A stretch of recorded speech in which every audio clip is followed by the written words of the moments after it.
When things get heavy, you don't need to escape your life.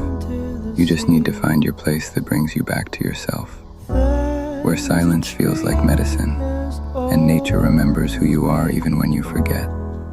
A still lake, a morning breath, the sound of nothing, but saying everything. This is not a break from the world. This is a return to it. You are allowed to rest, to heal, to begin again.